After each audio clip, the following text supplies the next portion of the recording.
Let's have a quick look at arrays as well. We have seen this in action before in loop section, so I'll keep it brief.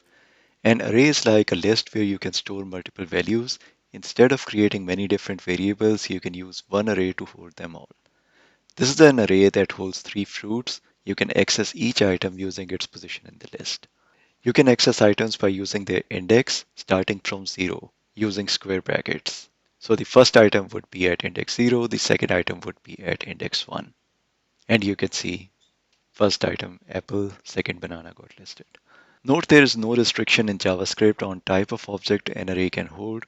A single array can hold multiple type of items. In this array, we have a string hello, a number 5, and an object with name John.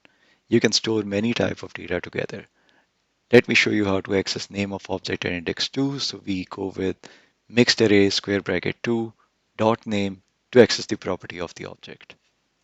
Here you go. Now you know how to access items. Let's move on to modifying items.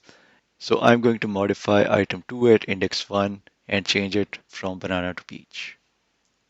And you can see it changed from banana to peach here. Array has some built-in functions to add and remove items as well.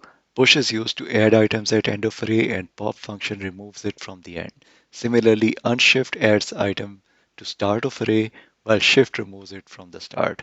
Note pop and shift return removed values which we can use to assign variables or log those to console. Notice how array got back to its original form after pop and shift removed the items added earlier. Arrays are copied by reference and we have covered that before as well, so not going to repeat myself. However, I would tell you a way to make a shallow copy of array. So using square brackets and prefixing array variable with 3 dots known as spread operator would make a shallow copy of array. So any changes made in copy variable would not get reflected in original array for primitive or value type elements. Shallow copies still copy reference of reference type items, so this won't apply to objects and other reference items. Also note spread operator is applicable while copying both objects and arrays. Any further details do not belong in crash course in interest of time. You can see first item only got modified in the copy, but object.name got modified both in copy as well as source array. I'll end coverage of array with a way to add items to array while making a copy.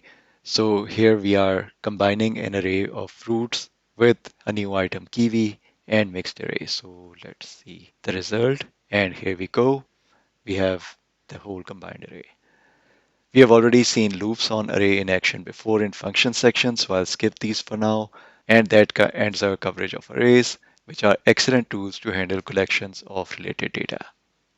But JavaScript isn't just about handling data, it's also about interacting with web pages. This brings us to our next topic, DOM manipulation.